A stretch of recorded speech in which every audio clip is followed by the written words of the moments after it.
Hello friends, welcome to BSc nursing education channel. तो हम बात कर रहे थे मेंटल हेल्थ नर्सिंग में यूनिट नंबर सेकंड, जिसमें आज का जो हमारा टॉपिक है वो रहेगा review of personality development. And फिर हम बात करेंगे डिफेंस मैकेनिज्म के बारे में, देन देखेंगे इटियोलॉजी बायोसाइको सोशल फैक्टर्स के बारे में। आई होप आपको मेरी वॉइस समझ में आ रही होगी। एक्चुअली मेरी तबीयत ठीक होने की वजह से, मतलब ठीक नहीं है ना, तो इसकी वजह से क्या है, वॉइस थोड़ी ठीक नहीं है। बट हमारे पास इतना टाइम नहीं है कि मैं एक भी दिन वीडियो को डिले करूं। ठीक है, तो हम स्टार्ट करेंगे रिव्यू ऑफ पर्सनैलिटी डेवलपमेंट के बारे में कि देखेंगे कि क्या रिव्यू है पर्सनैलिटी डेवलपमेंट। पर्सनैलिटी डेवलपमेंट होता क्या है। ठीक है, तो सबसे पहले जानेंगे पर्सनैलिटी क्या है। Personality describes the unique pattern of thoughts, feelings and behaviour that distinguish a person from others. तो पर्सनैलिटी क्या होती है, तो सबको पता है कि हर एक इंसान की एक अलग अलग पर्सनैलिटी होती है। ठीक है, तो पर्सनैलिटी डिस्क्राइब करती है एक यूनिक पैटर्न। ठीक है, हर एक इंडिविजुअल का क्या है, एक यूनिक पैटर्न बताती है, उसके थॉट्स बताती है, उसकी फीलिंग्स बताती है, उसका बिहेवियर किस तरीके का है ये बताती है। और जो कि क्या है, एक अलग अलग बताता है कि हर एक जो पर्सन है वो क्या है, अलग है एक दूसरे से आपस में। ठीक है, पर्सनैलिटी के अकॉर्डिंग ही हम पता कर पाते हैं। देन पर्सनैलिटी डेवलपमेंट क्या होता है। Personality development is the process of enhancing one's individual characteristic. Personality development जो है ये एक प्रोसेस है जिसमें एक इंसान के क्या है, जो भी कैरेक्टरिस्टिक्स हैं उनको क्या है और इन्हेंस किया जाता है, अच्छा किया जाता है, जिसमें क्या है उसके थॉट्स आ जाते हैं, उसके बिहेवियर आ जाता है, उसकी कम्युनिकेशन स्किल्स को क्या है और अच्छा किया जाता है, बेटर किया जाता है, to become a more confident and well rounded individual.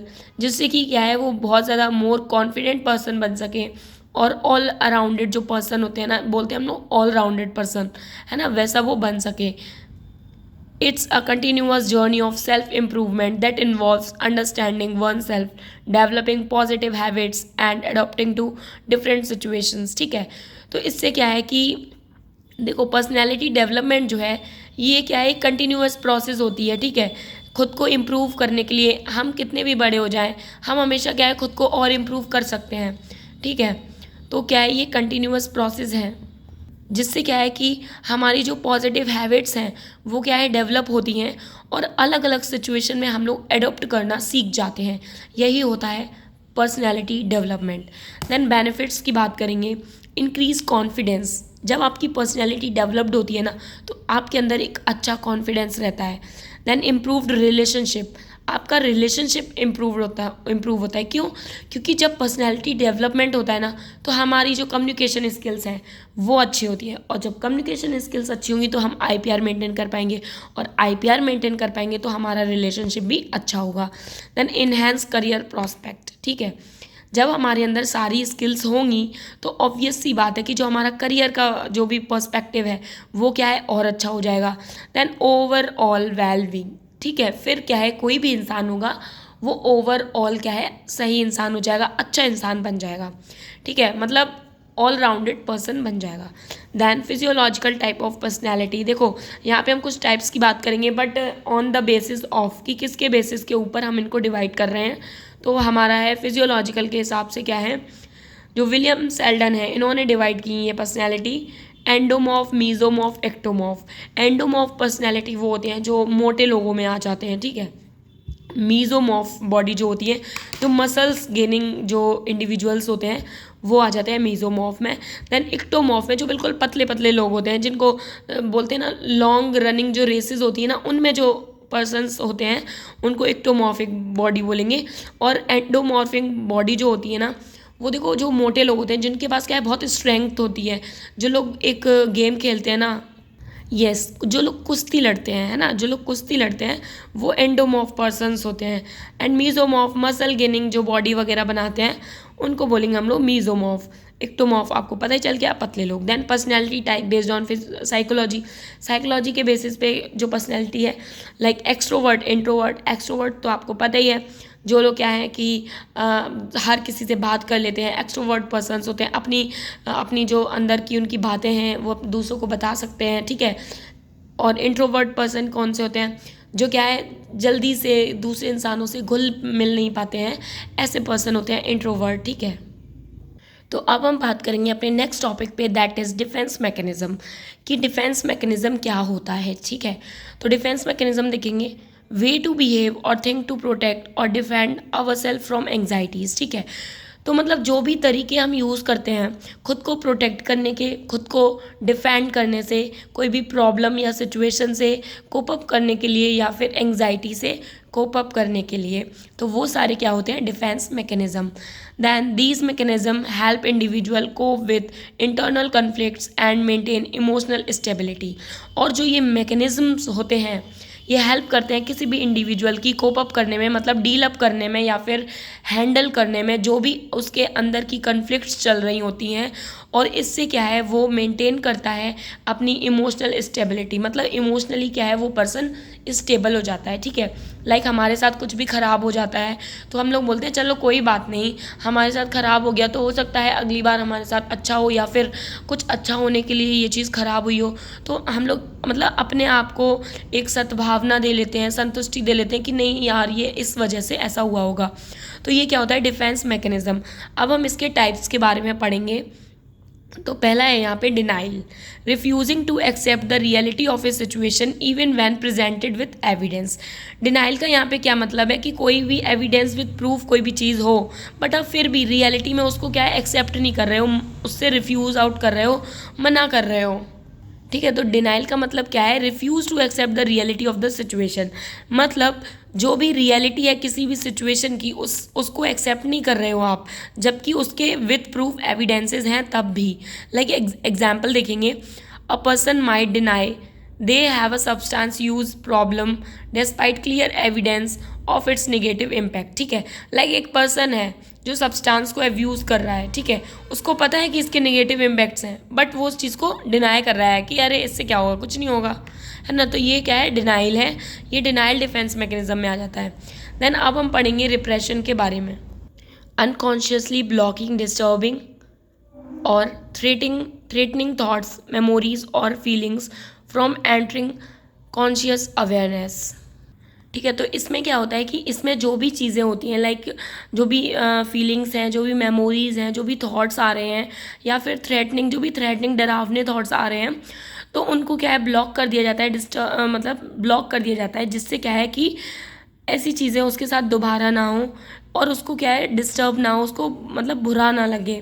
ठीक है, उससे क्या है, वो कोप अप करता है। लाइक इसका एग्जाम्पल है, जैसे कि कोई भी व्यक्ति है, उसके साथ बचपन में क्या है कि कोई भी दुख जैसी घटना हुई है, मतलब कोई ख़राब घटना हुई है जिससे उसको क्या है, दुख हो रहा है। ठीक है, तो क्या होता है कि तो उसको क्या है, रिप्रेस कर दिया जाता है, जिससे क्या है कि वो जो उसकी सैड मेमोरीज वगैरह हैं उनको क्या है, वो याद ना कर पाए। ठीक है, देन थर्ड है प्रोजेक्शन। प्रोजेक्शन क्या होता है, attributing one's own unacceptable thoughts, feelings और इम्पल्सिस टू समवन एल्स।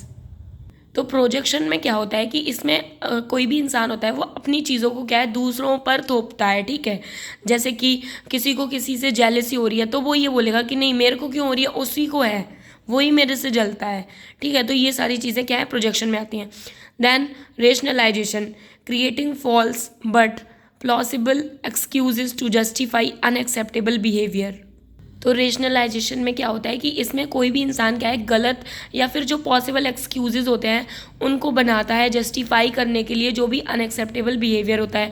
या फिर जैसे कोई भी इंसान है, ठीक है, फ्रेंडशिप में है बट उसको उससे फ्रेंडशिप नहीं रखनी है, तो वो क्या है, एक रेशनलाइजेशन करेगा, लाइक मेरे साथ ऐसा हो रहा है यार, मेरी मतलब मजबूरी है तुम्हें छोड़ना, मैं तुम्हारे साथ दोस्त नहीं रह सकता।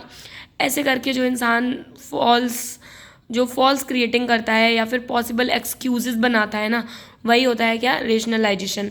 Then displacement, shifting emotion from a threatening object और पर्सन टू लेस थ्रेटनिंग। तो डिस्प्लेसमेंट में क्या होता है कि पर्सन क्या है, अपने इमोशंस को शिफ्ट कर लेता है ज़्यादा खतरनाक चीज़ से, मतलब ज़्यादा जो खतरनाक चीज़ें होती हैं उनसे हटा के जो कम डेंजरस चीज़ें उन पे लगा लेता है। लाइक उसको क्या है, गुस्सा आ रहा है कि वो आपको एकदम चाटा मार दे, बट वो नहीं मार सकता ना, तो वो मतलब कोशिश करता है कि नहीं ऐसा नहीं करना है, तो वो अपना गुस्सा कहीं और पे दिखाता है, लाइक मतलब बाउंसिंग वगैरह कर रहा है, ठीक है, बॉक्सिंग वगैरह कर रहा है, तो वहाँ पे क्या है, अपना वो गुस्सा दिखा देगा। देन सब्लिमेशन की बात करेंगे, channelling unacceptable impulse into socially acceptable behaviour. तो इसमें क्या होता है, जो भी पर्सन है वो क्या है, जो उसका अनएक्सेप्टेबल बिहेवियर है वो उसको क्या है, जो भी सोशली एक्सेप्टेबल बिहेवियर है उसमें क्या है कन्वर्ट अप कर देता है। जैसे कि कोई भी इंसान है उसके अंदर क्या है नकारात्मक चीज़ें हैं, बट उसको क्या है वो सकारात्मक चीज़ों में बना देता है, बदल देता है। जैसे कि क्या है, जैसे कोई पर्सन है उसको बहुत ज़्यादा गुस्सा आता है, ठीक है, तो वो उसको मतलब बीटअप किसी को करने के बजाय क्या है अपना जो भी चीज़ें हैं वो खेल की तरफ लगा लेता है, ठीक है, उसको क्या बोलेंगे हम लोग, सब्लिमेशन। अब हम बात करेंगे regression, reverting to earlier stages of development और बिहेवियर। तो रिग्रेशन में क्या होता है कि जो भी पर्सन है वो क्या है अपनी पहले की स्टेज में चला जाता है, जब उसको कोई स्ट्रेस होता है या फिर कोई टेंशन होती है तब, मतलब डिफेंस मैकेनिज्म है ये, जिसमें क्या है पर्सन कोप अप कर पाता है। जैसे कि कोई भी पर्सन है जो जॉब करता है वो क्या है बहुत ज़्यादा चिड़चिड़ा हो रहा है काम की वजह से या स्ट्रेस की वजह से, तो फिर क्या हो सकता है कि वो किसी और इंसान पे क्या है मोर डिपेंडेंट हो जाए, ठीक है। देन हम बात करेंगे reaction formation, behaving in a way that is the opposite of one's true feeling. Reaction formation में क्या होता है कि एक पर्सन जो है वो इस तरीके से बिहेव करता है, मतलब जो रियलिटी है वो शो ना करके अपोजिट शो करता है। जैसे हम लोग क्या करते हैं कि किसी का प्रैक्टिकल अच्छा जा रहा है बट वो नहीं बताना चाह रहा है कि मेरा प्रैक्टिकल अच्छा गया, क्यों, क्योंकि उसको पता चल जाएगा मेरा प्रैक्टिकल अच्छा गया तो उसके उसके ज़्यादा मार्क्स आएंगे या कुछ भी, ठीक है। तो या फिर हम लोग पूछते हैं ना कि यार तुमने कितना पढ़ लिया, तो वो बोलता है अरे यार मैंने कहाँ भी पढ़ा, मैं तो अभी पढ़ा ही नहीं है ना। तो ये सारी चीज़ें हम लोग करते हैं ना, रिएक्शन फॉर्मेशन, उस चीज़ को हैंडल अप करने के लिए, डील अप करने के लिए। तो जो पर्सन मतलब रिएक्शंस को फॉर्म करते हैं, जो ट्रू फीलिंग्स होती हैं उनको ना दिखा के जो अपोजिट फीलिंग्स हैं उनको दिखाते हैं। Then intellectualisation, focusing on the intellectual aspect of a situation while ignoring the emotional ones. और इसमें क्या है, इंटेलेक्चुअल जो आस्पेक्ट्स होती हैं पर्सन उस पर क्या करते हैं फोकस करने लगता है, और जो इमोशनल चीज़ें हैं उनको क्या है इग्नोर करने लगता है, क्यों, क्योंकि उससे हर्ट होता है, ठीक है। तो क्या है कि इससे क्या है ये एक डिफेंस मैकेनिज्म है। Then undoing, performing an action to make up for a previous unacceptable action और थॉट। तो इसमें क्या होता है कि एक पर्सन जो है वो परफॉर्म करता है एक ऐसा एक्शन, ठीक है, फिर बाद में क्या है उसको वो अनडू करने लगता है, ठीक है। जैसे कि एक एग्जांपल मैं आपको बताती हूँ, जैसे किसी पर्सन को क्या है किसी को चोट पहुँचानी है, ठीक है, फिर बाद में क्या है वो उसको गिफ्ट्स दे के, ठीक है, और उसकी बहुत ज़्यादा तारीफ वगैरह करके उसको क्या है अनडू करने की कोशिश करें। अब हम बात करेंगे इटियोलॉजी बायो साइकोसोशल फैक्टर्स के बारे में, ठीक है। Mental health and illness arise from complex interplay of biological psychological and social factors, ठीक है। तो जो मेंटल हेल्थ है और जो इलनेस है वो अराइज होती है किसके इंटीग्रेशन से, जैसे कि बायोलॉजिकल कुछ फैक्टर्स होते हैं, साइकोलॉजिकल फैक्टर्स होते हैं और सोशोलॉजिकल फैक्टर्स होते हैं, सोशल फैक्टर्स होते हैं, ठीक है। तो इसमें पहला है बायोलॉजिकल फैक्टर्स। बायोलॉजिकल फैक्टर्स में हमारा जेनेटिक फैक्टर आता है, जिसमें क्या है क्रोमोसोमल एबनॉर्मेलिटी इंक्रीज और decrease in number of chromosomes can lead to mental illness, ठीक है। जेनेटिक फैक्टर जो होता है बायोलॉजिकल फैक्टर, उससे क्या है मेंटल इलनेस हो सकती है। जैसे कि क्या है या तो हमारा क्रोमोसोम जो होता है उसका नंबर ऑफ इंक्रीज हो रहा है या फिर डिक्रीज हो रहा है, जिससे क्या है मेंटल इलनेस होगी। क्यों होगी, क्योंकि जब क्रोमोसोम इंक्रीज और डिक्रीज होगा तो पर्सन में क्या है कोई ना कोई प्रॉब्लम देखने को मिलेगी, डाउन सिंड्रोम देखने को मिल सकती है। डाउन सिंड्रोम में क्या होता है कि क्रोमोसोम इंक्रीज हो जाता है, ठीक है। फादर डिजीज कंडीशन होती है, जो भी जेनेटिक डिजीज़ है, ठीक है, तो उनसे क्या है कि पर्सन की मेंटल है जो इलनेस है वो क्या है अफेक्ट हो जाती है, ठीक है। कोई भी डिजीज़ कंडीशन जब आपको हो जाती है तो आपकी मेंटल इलनेस क्या है ऑलरेडी अफेक्ट हो जाती है। देन देखेंगे constitutional factors, it is based on personality और बॉडी बिल्ड। तो कॉन्स्टिट्यूशनल फैक्टर्स जो है, जो भी पर्सनैलिटी है, जो भी बॉडी बिल्ड है उसके बेसिस पर होती है, उस पर बेस्ड करती है। इंट्रोवर्ट्स जो पर्सन्स होते हैं वो अपनी बातें किसी को शेयर नहीं कर पाते हैं, अगर उन्हें स्ट्रेस भी हो रहा है तो क्या है टेंशन ले रहे थे, जिससे क्या है उन्हें डिप्रेशन हो जाता है। और एक्सट्रोवर्ट्स जो पर्सन होते हैं वो कभी कभी क्या है बहुत ज़्यादा एक्सट्रोवर्ट हो जाते हैं, एक्साइटेड हो जाते हैं, तो उन्हें क्या है मानिया कंडीशन हो जाती है, ठीक है। तो ये भी क्या है एक मेंटल कंडीशन है। देन मेलानकोलिक, इसमें क्या है पर्सन को क्या है डिप्रेशन हो जाता है, ठीक है। तो ये क्या है कॉन्स्टिट्यूशनल फैक्टर्स हैं जिनसे क्या है मेंटल इलनेस देखने को मिलती है, ठीक है। ये उनकी क्या है कॉजेज़ हैं। Then physical deprivation, physical deprivation क्या होता है, physical deprivation refers to the lack of physical touch और कॉन्टैक्ट विद अदर्स, ठीक है। फिजिकल डेप्रीवेशन होता है कि किसी से क्या है फिजिकल आपका कॉन्टैक्ट नहीं हो पा रहा है, ठीक है, which can have a significant impact on mental and physical health. जो जिसका क्या है एक इम्पैक्ट पड़ रहा है मेंटल और फिजिकल हेल्थ पर। This can manifest as feeling of loneliness, जिससे क्या है आपको अकेलापन महसूस हो सकता है, ठीक है, आपको एंग्जाइटी हो सकती है, इवन आपको डिप्रेशन भी हो सकता है। आप अकेलापन जब फील करते हो ना तो आपको क्या है डिप्रेशन भी हो जाता है। Then physical handicap, this affect the self concept of individual, example social isolation, limitation in daily life, ठीक है। फिजिकल हैंडीकैप मतलब जो भी लोग हैं लाइक फिजिकली हैंडीकैप जो पर्सन्स होते हैं उनका क्या है खुद का जो सेल्फ कॉन्सेप्ट है वो क्या है अफेक्ट हो जाता है। क्यों?